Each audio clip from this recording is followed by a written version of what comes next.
Assalamualaikum warahmatullahi wabarakatuh. Semoga Ustadz selalu dirahmati Allah dengan segala keberkahan. Ustadz, Afwan, saya ingin bertanya bagaimana memantaskan hati untuk selalu istiqomah dalam mencari ridhonya Allah. Istiqamah dalam mencari ridhonya Allah. Bagaimana memantaskan hati untuk istiqamah mencari ridhonya Allah Subhanahu wa taala. 3 caranya. 1, memperbaiki niat.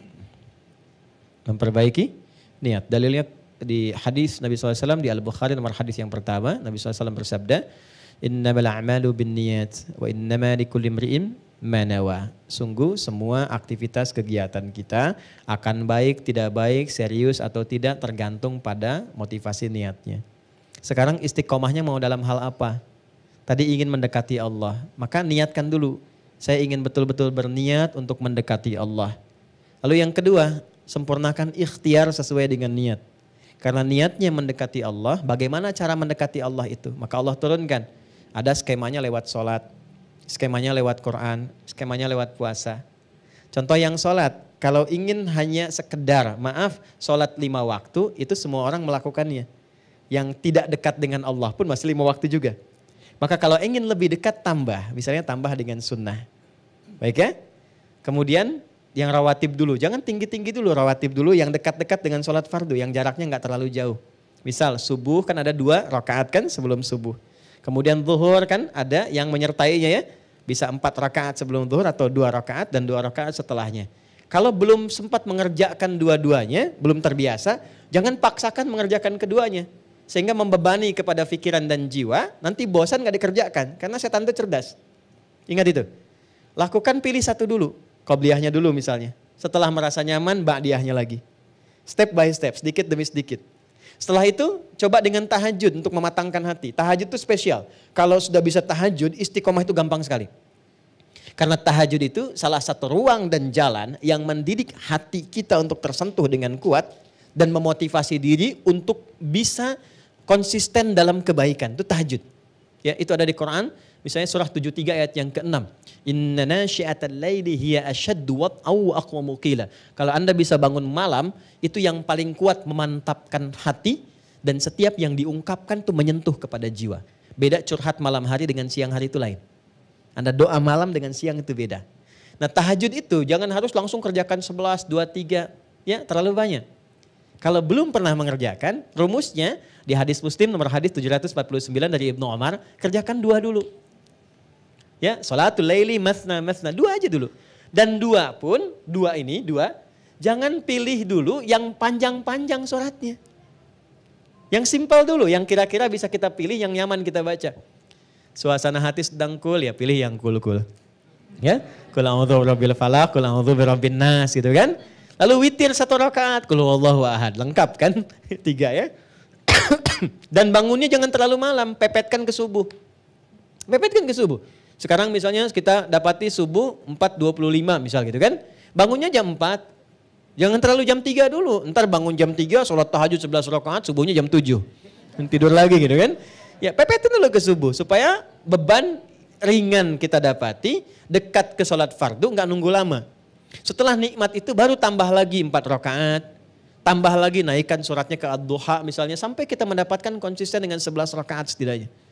Ya, itu caranya. Yang ketiga, bergaul dengan orang soleh. Ya, di rumah angkat semua jadi soleh. Ya, punya visi. Ayo kita bergerak menjadi lebih baik yuk. Ya, bukankah kita ingin bertemu lagi, ingin dapat rahmat Allah. Pengen samara tapi jauh dari yang punya.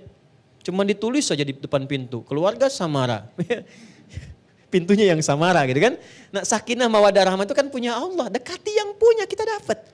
Itu di Quran surah 30 ayat ke-21. Itu kuncinya. Dekati Allah, maka Allah mendekati kita.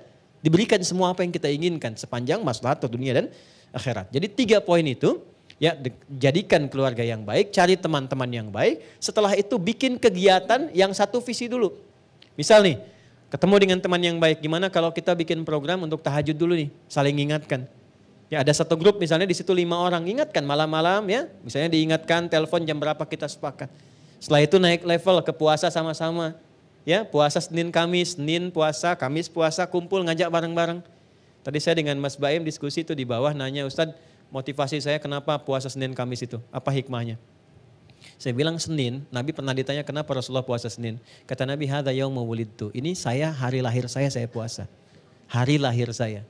Pesannya di situ dua. Satu, dalam setiap hari kelahiran kita, syukuri itu kepada Allah. Apa hikmah puasa itu? Puasa itu bagian pentingnya adalah cara mendidik kita menjadi lebih baik. Makanya jarang ada orang sedang puasa berbuat buruk tuh nggak ada. Pemarah pun kalau sedang puasa nggak akan marah. Wah, dimaki orang nggak marah dia. Padahal udah 5:30, ya kan? Nggak marah. Ditanya istrinya, Pak kok nggak marah? Ntar habis maghrib. Habis maghrib dia lupa kan? Dia jaga tuh. Jadi singkatnya Pak, ketika puasa itu datang hari Senin, spiritnya boleh Anda puasa saat hari kelahiran.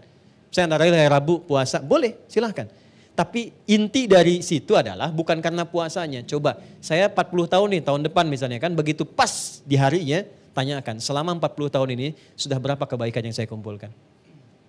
Apa resolusi kita menjadi lebih baik daripada itu? Itu spiritnya. Yang kedua kita mengharap dapat syafaat Nabi SAW.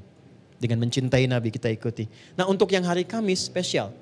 Kamis itu kata Nabi waktu amal kita diangkat kepada Allah dan disampaikan oleh malaikat. Pesan moralnya apa? Enggak disampaikan pun Allah sudah tahu. Tapi kenapa ada redaksi seperti itu? Untuk menunjukkan bahwa setiap amal kita dicatat. Maka berusahalah menjadi baik. Maka bagaimana cara menjadi baiknya? Jangan baik personal. Ini yang sering jarang dilakukan. Sahur bareng-bareng dengan keluarga. Buka sama-sama, jangan baik sendirian. Kalau kita urutkan dengan pertanyaan-pertanyaan tadi, kenapa kalau saat berbuka kita tidak undang walaupun puasa sunnah? Berbukalah dengan ayah mertua, ibu mertua. Ya kan? Dengan ayah, dengan ibu, sekalipun mereka tidak puasa tapi merasakan kenikmatan dari itu semua. Berbagi makanan, berbagi doa, berbagi kebaikan. Itu poinnya. Nah 3 langkah itu kalau sudah dilakukan, ya insya Allah sedikit banyak akan ada perubahan dalam kehidupan kita. Jelas saya kira ya?